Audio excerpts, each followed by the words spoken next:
Good morning and welcome back to day 2 of the Virtual Video Summit Fall 2020. Had a great time yesterday moderating a couple of panels that looked at sort of the big picture trends that are going on in the streaming media industry, and another one that zeroed in on remote production, both of which were fascinating. Today we're going to focus on the other end of the workflow, which is content distribution, and talk about all the ways in which content gets to people, the different strategies, workflows, and technologies that are being employed right now, the growth of bi-directional content distribution, which is something that has really kicked into high gear this year as people find themselves stuck in our homes and offices rather than out enjoying things with other people. So we've got a great group of panelists once again, and let's kick things off. By the way, I'm Eric Schumacher Rasmussen with Streaming Media. I think I forgot to say that. Let's kick things off by having our panelists introduce themselves. Let's start with Christopher Levy. Hey guys and gals and fun streamer people. Eric, thanks for the intro. Chris, thanks for hosting another great day of the events. Hello, Ed and Cole. Really excited to be here. Christopher Levy. I'm the CEO and founder of BuyDRM, and I used to do a little streaming stuff. and where exactly does BuyDRM fit in the content distribution process?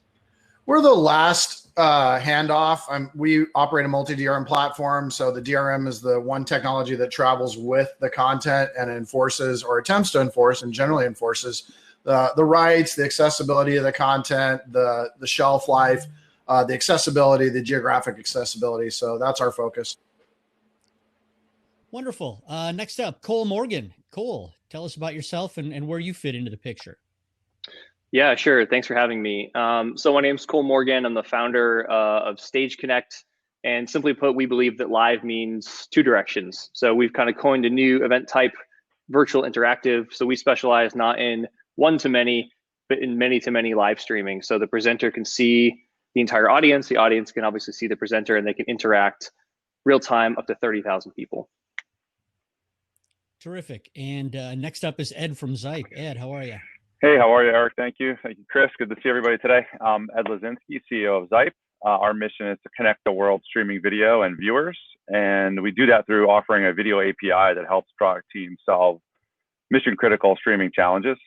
We're a B2B platform. Our customers are serving over 50 million households today, and we serve about 7 billion API requests per month on our platform today. Okay. And last but not least, and you've heard from him a few times over the last couple of days, but Chris Hogan, reintroduce yourself and talk about what KUNO does.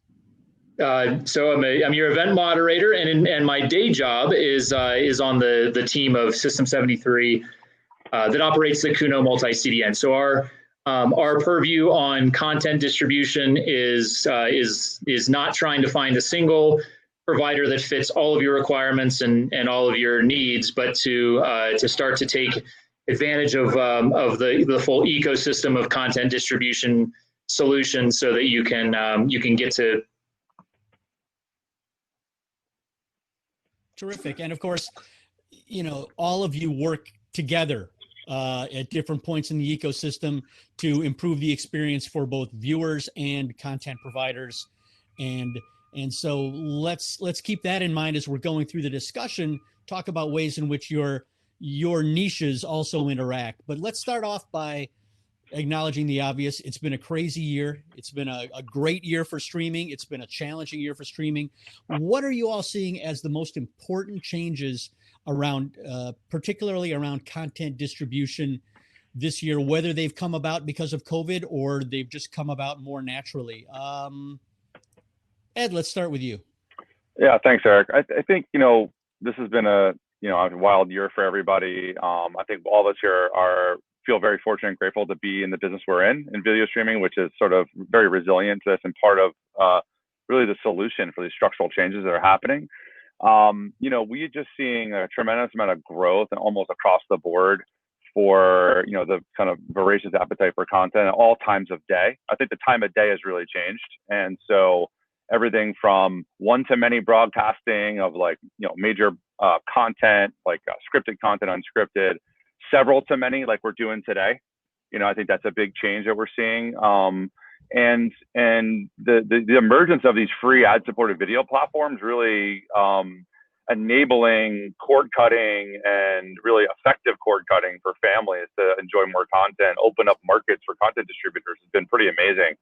I think there's still a lot of pain to be solved out there. You know, there's still a lot to do, but you know, I don't think we're going back to the way it was. So I think that, you know, the transformation towards like streaming video being the dominant medium for communication was happening. It's just happening a lot faster now. The pie is getting bigger faster, and it's a big challenge for us here as product companies and service companies to help our customers and their customers get the most out of this. So it's exciting times. Absolutely. Let's drill down a little bit on what you said about the fact that day parts no longer mean what they used to. And I want to ask Chris Hogan to talk about the impact that has had on the distribution networks, right? I mean, we used to be able to pretty accurately predict which day parts were going to be the busiest and surrounding particular live events when we were going to see peaks. That's all changed, hasn't it? And how have networks responded? It really has, and you know, you figure there was a global sort of all population shift in behaviors, and you see that in the network, right? And I think one of the things from our point of view on distribution is that you know, you as a content distributor, you may make your decisions on what you put in place and how that should work, but then you enter sort of the public highways, and you're sitting next to everything else that's on the network as well. And, you know, in the past, to your point, if it was a specific event, if the Super Bowl's going on, if there's something else that a lot of people are tuning into, then we likely know that, right? In this case, and especially in 2020, we didn't know what to expect. We didn't know that when every school in America went, you know, online, and when every employee left their enterprise network and went home, you know, how this was going to behave and what the volumes were going to be. And I think, you know, relatively speaking, and across our CDN partners, they've handled it well, you know, from a capacity and an availability perspective. I think they kind of loved, you know, the changes and the ability to perform. What we have seen is that we've seen differences in performance, and particularly in different regions, where it's just hard to get good quality distribution. We've seen a shift where, you know, the functionality and sort of the common use cases that lived, and to Ed's point, and to Cole's business model, right? There's a much broader set of use cases that are being deployed now, and it takes a little bit more flexibility and creativity to pull those off over our more traditional you know, distribution network. So now it's a kind of a matter of saying, you know, I may have 1, 2, 3, 4 different you know, workflows and pipelines and content types and things that I'm managing, whereas in the past maybe it was a simple one. Levy, what are you seeing as the biggest changes around content distribution and streaming in 2020? Well, I think Ed hit on a good point. I mean, we talked about this yesterday, but with Disney kind of just basically raising the warning flag that they're going to exit most of their theatrical release efforts and basically refocus all of that effort towards streaming, I think is a big indicator. You know, we're seeing a lot more streaming usage, and so therefore we're seeing more streaming piracy and more streaming inadvertent sharing. And so a lot of our clients are starting to implement some best practices that many companies in our industry have been talking about for years. Things like using multiple DRM keys on various different adaptive bit rates in one video, using different keys for video and audio. Also increasing the renewal rate of keys, so renewing the keys more often. Some extent key rotation for live, a little bit. But definitely, you know, in some of these bandwidth challenged marketplaces, we do business in the Northern Horn of Africa. We have clients all over Asia, Indonesia, some parts of Russia and Eastern Europe, and India as well, and downloads and Australia. Downloads are becoming a very critical kind of focus. Although, you know, Netflix had them many years ago, and a lot of vendors do. Companies that are delivering AVOD are going to go in that direction because the amount of consumption of content, for example, what we're seeing with Tubi and Sony Crackle, the amount of consumption, the business model dictates that downloads have to come into play quickly. And I think that's a benefit to content distribution networks. It's not a threat to CDNs. It actually will increase usage on the network over time, but decrease latency and increase accessibility and scalability. So those are the things we're seeing.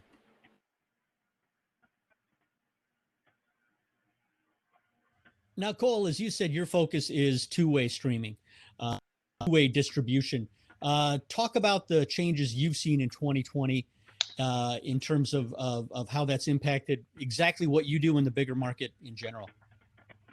Yeah, it's been super interesting to see how things have shifted as far as demand from, so we're B2B, and of course, all of our clients are B2C typically. So we work in the Tony Robbins seminar industry-esque. So we've been seeing that obviously without any audiences to be there in person, that speakers have had like the rug pulled out from underneath them. So we've had this call for a major increase in interaction, which I was talking with someone the other day, and that the internet was built to go from left to right, from server to end user. There isn't really much built to go the other way in the same respect. There aren't as many systems and devices to check QoS and to really have mission critical video from a user up to a server and back. So that's probably been the most interesting thing that we've seen this year, is that it's a massive shift in need, and then there being a giant gap in the industry where we're left to work with some really great technology partners, thankfully, to try and like solve those problems individually. But the whole industry, I think, is all trying to catch up to that many-to-many video. Yeah, you know, from a consumer standpoint, one of the things that 2020 will be remembered for, I think, maybe not outside of our industry, but, you know, for the first time, consumers in our homes are looking at what our upload speeds are, right? Yeah. We always looked at it because we were always having to upload and share files and stream out. But now that I'm doing this and my son is playing Fortnite in the other room, which I know, Chris, I shouldn't have let him do, but I did. But, you know, suddenly consumers are aware that it's bi-directional. It's always been, but consumers are now aware of that. And need to have that capacity in our home offices and just in our home lives, whether it's homeschool or just gaming and entertainment. So speaking of consumers and end users, what are the things that you're seeing consumers ask for right now that maybe they weren't asking for before? We've already talked a little bit about one, and we can dig a little deeper into that. But Ed, what are your customers asking for? What are your customers asking for? Yeah, you know, our customers kind of drive a lot of the needs. So starting with them, I really see like just, you know, this voracious appetite and expectation for streaming video in so many more places. So not just for media and entertainment companies, where, you know, we started focusing on like the media and entertainment side, but now they expect streaming from their employers, from service organizations they're part of, from their gym, from their house of worship, from their favorite brands. It's becoming like this lingua franca for us to be able to communicate with each other. And that's driving a lot of innovation. It's driving a lot of new entrants into the market. And it's really, again, like putting content at the center. And like with this Disney restructuring, it's all about content end of the day, right? So I think just the world of content is opening up more and more and more when you have the opportunity for many to many, and the opportunity for many to many then go wide. You know, we're seeing it in our, you know, award shows, right? You have the video screens and the sporting events where everyone's watching from home as if they're there. This virtualization. Streaming video enables that. So I see that we're going to need great networks, great connectivity, great security. And so what we're doing, all of us on this panel, is becoming a lot more valuable, right? Not that it wasn't valuable before, but it's becoming a lot more valuable because these are areas where if it doesn't work right, they're all choke points. And I think generally consumers just expect more. They want better interactivity, better engagement. They want things to kind of feel standard, you know, and like Netflix keeps raising the bar for like TV experiences, and TikTok and these, you know, kind of millennials are raising experiences. And so you know, much more demand for activity. Well, yeah, Cole, maybe you could follow up on that with talking more about interactivity and two-way distribution. What sort of experiences are consumers? Because I think for a long time, there was skepticism in our industry that that viewers really wanted an interactive experience. Really, at the end of the day, people just want to sit on their couch, or, you know, whether they're staring at a TV or a phone, it's a lean back experience. That's really changed a lot. What are you seeing consumers asking for in the realm of interactivity and elsewhere? Yeah, it's been super interesting, and I wish I could say that I saw this coming, but I don't know that anyone did. The biggest request that we've had from an end user perspective is actually not more interactivity with the speaker, it's with other participants. And I mean, that sounds obvious, but the way they're asking for it is in pods, is creating basically watch groups that can have tight interaction with one another, and then also have group enjoyment and group interaction with the content themselves. So now it's not only many to many, it's many to few to many. And then so it starts to become a wagon wheel of wagon wheels, which is kind of a really interesting setup. So now networks, again, are not just trying to send video two ways. It's, you know, multiple hubs and spokes, and just a lot of interesting dynamics that get created. But if you look at why they're asking for it, I mean, it makes incredible sense. I think that everyone is striving for more interaction, but not necessarily with strangers, with their friends, with the people they know, with the colleagues, with people they like. So finding unique ways to engage them with people they know and like, with the content that they know and like, I think has been the greatest request, and probably the coolest thing that 2021 is going to bring. Christopher Levy, does that sort of desire for consumers to, you know, experience watch party apps or features, does that put more pressure or different kinds of pressure on the DRM ecosystem? Because what I'm hearing over and over again is that everything has gotten a lot more complex this year, and I'm wondering how it's affected DRM. Well, I think what I would call peer-based distribution and peer curation, if you will, it does beg the question as to you know, how much security needs to be used to facilitate the model. That being said, you know, we talked about this in the DPP report that came out this week about how you got to use security appropriately and where appropriate. I think in some cases, if the content, for example, you know, were a Tony Robbins live event where people are paying like $10,000 to be there for 3 days or 2 days, or a live music concert where every view counts, DRM makes a lot of sense. And so therefore it's applicable.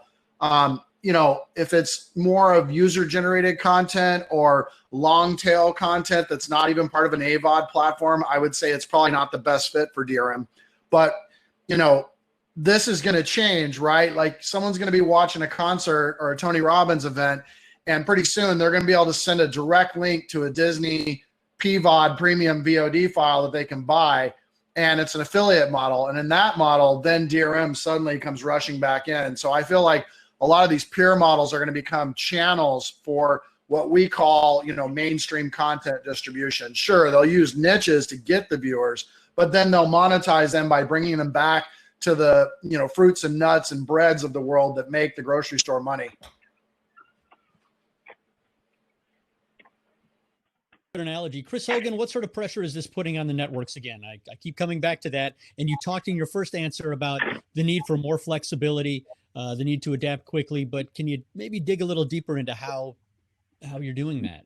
Yeah, so you know, one of the challenges that you have when you move from using a single distribution network to multiples is that you know, we're seeing that a lot of customers are looking for greater amounts of complexity and control in their content distribution, and then as a result, you say, well, now I'd like to do that with 2 or 3 or 4 different providers, and there's that balance of you can only reach some level of complexity and customization across you know, a coordinated set of CDNs, if you will, or other things. But so in our case, an example would be, and on the you know, on the content protection continuum, excuse me, of course you've got everything from the very basics all the way up to full digital rights management and the things that Christopher Levy and BuyDRM do. Then you have the folks who do things like tokenized URLs, and implementing that on a multi-CDN requires that you have, token parameters that are commonly recognized across the multiple CDNs that you're using. So what we have to do is we have to look at the set of CDNs that are available. We have to look at their support for the various token parameters. Then we need to work with the content distributor to find the commonality so that you can create one. The goal being that we create a single token, we can apply it across multiple CDNs, but you have that same dynamic across probably 6 different categories roughly of things that need to be regarded, to move to that. Now, the advantage of doing it, once you pull it off, is that you become a bit more agnostic. You pull the processing and the control of what's happening to your video, earlier in the workflow, and you're more CDN agnostic, right? So, the breaking of the vendor reliance and those sorts of things becomes possible. That's where you get the increases in the flexibility, interchangeability, and frankly, as fast as things are moving these days, the fact that you picked a provider a year or 2 years ago, it really may not be the right one even tomorrow.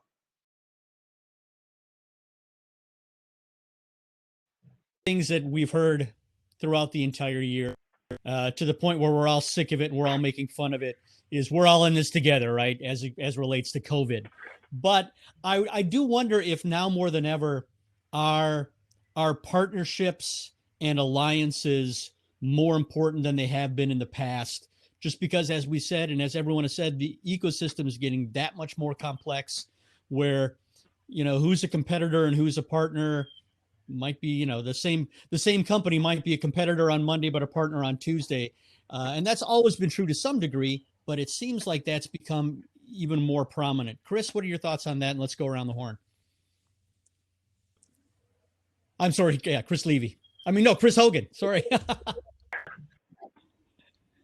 I couldn't agree more. And, the streaming industry, to me, from the day that I entered it, kind of struck me. We jokingly refer to it as the frenemy industry over beers, right? But it is exactly that. And I think the coordination and collaboration among people is critically important. We've seen things like, proprietary streaming formats that attempt to get to, ultra low latency. We've seen those, fighting with the standardized formats and the things that everybody uses and everybody can receive and play out. We live in that space where we need to produce technology that can be broadly adopted, reliable, known, has standards, can be developed against. But we also want the flexibility to be creative and entrepreneurial and do something that's really different. We kind of have to do both at the same time. It's difficult, but the coordination among our partner set is critical for that to even be possible. Christopher, I know it's not Chris. I said Chris, but I know it's Christopher. Christopher, your thoughts on the importance of partnership and alliances? Well, the frenemy nature and co-opetition nature of streaming has always been an undercurrent. Chris was talking about the multi-CDN. Well, when we came up with that concept back in '98, and we're working with Spadera, Evoke, Digital Island, Akamai, AudioNet, etc., we always thought, will this model fly? Of course, Akamai bought into it and killed all the other CDNs. But the point is, that's an undercurrent. Now, is there a lot of co-opetition or frenemy relationships with DRM companies? Not really. There's definitely a firewall there. But BuyDRM has invested in our partnership relationships pretty significantly. So we launched our ESP partner program 2 IBCs ago. We've ramped the program up. It's really critical because since DRM touches the entire chain of the video workflow, it's crucial that, in the ingress, at the encoder, at the server, at the player, DRM is integrated. So for us, it's a critical component of our client success, and we're constantly evolving our ESP partner network to get more partners on board.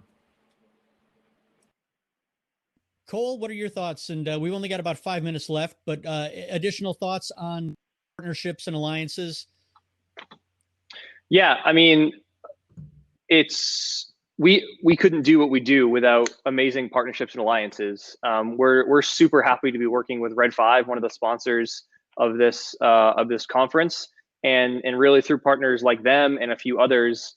Like I mentioned earlier, the infrastructure of the internet is not built for many-to-many interactions. It's not intended that way, at least at the scale beyond a Zoom meeting at 30,000 people to have connections to each other. So I think that the challenges that we face in 2021 are going to be solved only from alliances. No one company can stand on their own. So I think that's probably where most people's effort should be. And I know that's where ours is going to be for 2021 is alliances. Ed, why don't you take that and then also use that to sort of look at the wrap-up question, and we'll go around the horn with that as well, which is, of course, looking at 2021 and going forward, what's on the horizon, what to watch for. Talk about the partnership alliance thing if you want as well, but we may have exhausted that and we're running out of time. Right. Well, I'd just say, like, partnerships are key to our strategy. Our video connectors are really what we've been investing in, and there can't just be one winner, right? Customers need choice, and every scenario in video streaming is so on that together. For 2021, you know, that's because you have a major publicly traded, like, household name company, you know, shifting their entire strategy because of just the and on video. And so I think it's going to be, I think that, well, I tell you what, I don't think will happen, and it kind of relates to that in 2021. I don't think there'll be another Quibi.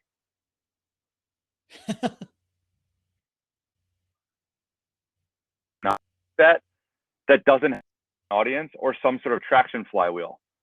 So, you know, that thing is over, but names that up existing companies that are on the sidelines that enter in, that have great content that's already established.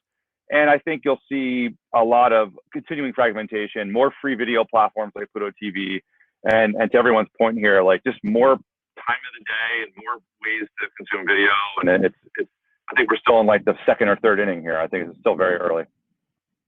Right. We've got about 2 minutes left, so about 30 seconds each, starting with Cole. 2021, what's your biggest prediction?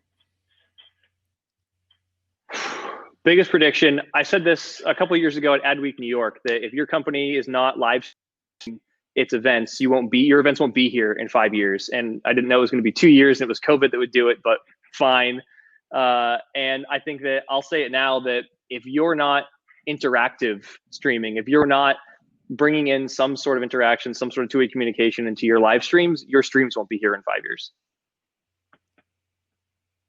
All right. And Christopher, what do you think the biggest trend to look forward to in 2021 and beyond is?